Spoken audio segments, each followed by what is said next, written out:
你有没有在深夜收到父母这样的信息？要不是为了你，我跟你爸早离婚了。你要好好学习，妈这一辈子就指望你了。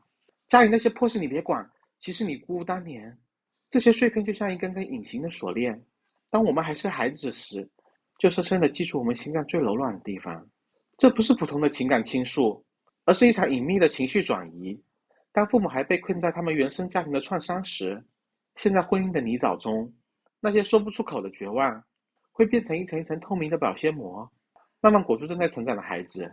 你可能会经历过这样的时刻：15岁生日那天，妈妈在你面前吞下了安眠药，从此你的愿望就变成了让父母开心。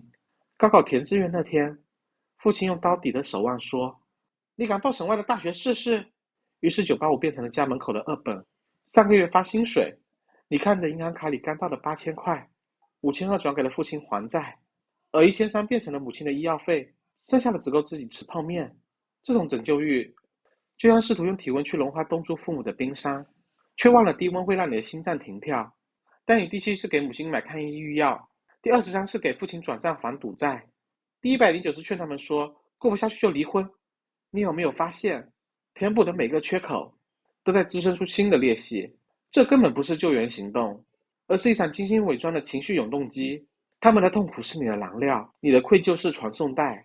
每次的成功拯救就像是按下了重启键。童年那个躲在门后面听父母吵架的孩子，他又醒来了。中学时被迫当法官判断谁对谁错的噩梦又开始了。但急救手册没告诉你的是，有些伤口包扎只会让溃烂深入骨髓，有些呼救回应反而是在会养黑洞。现在转身看看你的人生吧，本该买房的首付，田径的父亲传销欠下了80万高利贷，丈夫因你在娘家过夜的第381次，终于寄来了离婚协议。上司在你第26次处理家事时，把晋升机会终于给了应届生。这不是你的错，而是几千年的孝道基因在作祟，就像是被驯化的亚洲象，明明没有铁链拴着，却有人绕着那根不存在的柱子在打转。我们得认清这个残酷的设定，在很多父母眼中，子女根本就不是独立个体，而是他们人生系统的外接充电宝。从生命初始的绑定程序就错了。婴儿时期，每次啼哭都被立刻满足，让父母产生这孩子是我身体的延续的幻觉，就像是已经断开脐带几十年的人，父母还固执地握着根本不存在的遥控器。你有听说过一句话吗？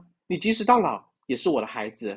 这就是为什么其他关系可以调整，而亲子关系很难改变。就像是暴雨天试图用体温烘干父母的衣服，你把自己贴在湿透的棉絮上，即便你已经患上了分尸痛，他们也只是习惯了这个过程。但你不是父母人生的急救包，而是个需要呼吸的完整生命体。或许该明白了，亲子关系需要脱离这场自我表演的闹剧。现在我们需要做一场精密的手术，不是去斩断血缘，而是学会给过度生长的枝芽做定期修枝。真正的尊重从承认这个事实开始。父母那代人的精神刚硬，有着你无法理解的现实。你可以尊重，但不必继承。所以我们要建立自己的边界。爸，我能为你做什么？变成你现在能为自己做什么？如果母亲又来哭诉并且精神崩溃的时候，你回应说：妈，我很在乎你，但是活下去是你自己的责任。当母亲第18次哭诉说你不结婚我就去死，先感受脚掌踩地的力度，再看看窗外的树叶晃动了几下，你会听见自己说：妈，我理解你的焦虑，但我的人生不是你的续命仪器。